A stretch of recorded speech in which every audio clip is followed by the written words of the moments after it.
you deal with high-powered people. I do. Here in Washington, we happen to be right now in the Bethesda area. Money, money, money. Sure. High power, high stress. Give it to me now. Yeah. How do you rub up against those people? Well, I think that the thing to understand about the packaging of your home to sell and the move process is, regardless of your location or price point, the process is the same for all of us, right? Think about it. You have to assess your own house, right? And figure out, okay, how am I going to sell this in the shortest amount of time for top dollar? So you have to look at paint and light and quick fixes and the old sock on the TV theory. Oh, let me jiggle that door for you because the handle doesn't work. Or, all of those things have to be addressed, have to be fixed. I follow this hashtag on Instagram, hashtag, I think Dwell is what it is. I've heard of it. And everything on there looks so good. Some things are very specific, and I think that tile is gorgeous.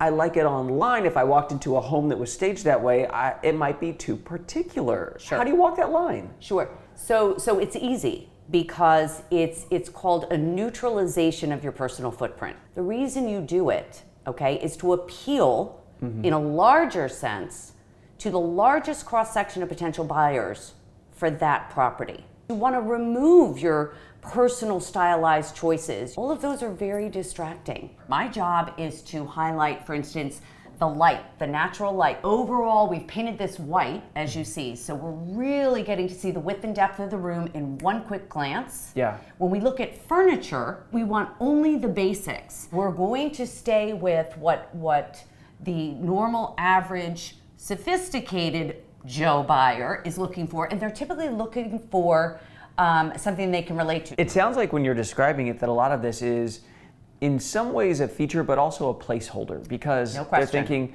okay, what would my side table look like? That's exactly right. And that is an ugly couch. I hate it, but that's where the couch goes. Right.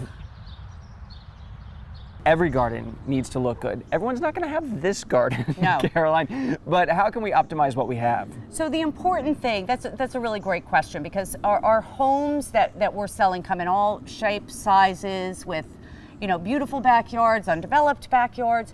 But again, you have to get back to what you're showcasing. You really just need to show people possibility. If I'm going to move, but let's say I have old patio furniture, I can get the patio furniture I want to use at my next house because it's going to go with me and put it at this house. No question. You absolutely could. And our clients do that a lot.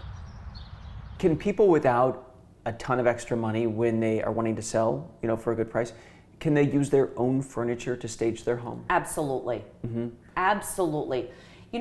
A good stager, a good home transition expert like me, there aren't many of us, but we're out there, they will use the furniture that they can use in new and interesting ways. So for instance, you might have 2 club chairs in a family room that you're actually going to bring to a den, because the scale, proportion, color, it's all better. It looks better in the den than it does in the family room. So sure, the idea though is to really look at everything that you have and look very closely to see whether or not you're making a meaningful choice with that. Because when you're talking about packaging properties, you're really talking about just highlighting the bricks and mortar that you're selling. I don't want to overwhelm someone with my design, because it's really not about that. You decided to write a book about this because, in my estimation, it seems like home decor, home selling, it only has gained popularity over the last 20 years, and it just keeps climbing,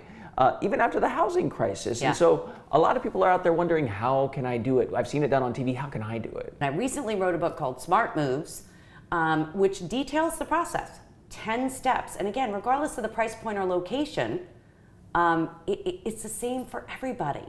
People typically think, ooh, I'm gonna sell my house first and then I'm gonna move, instead of combining them into one process, which is what they should be. Yes, they're 2 disparate industries, but you should be preparing your house to sell and packing for your move at the same time, instead of going back and doing it later.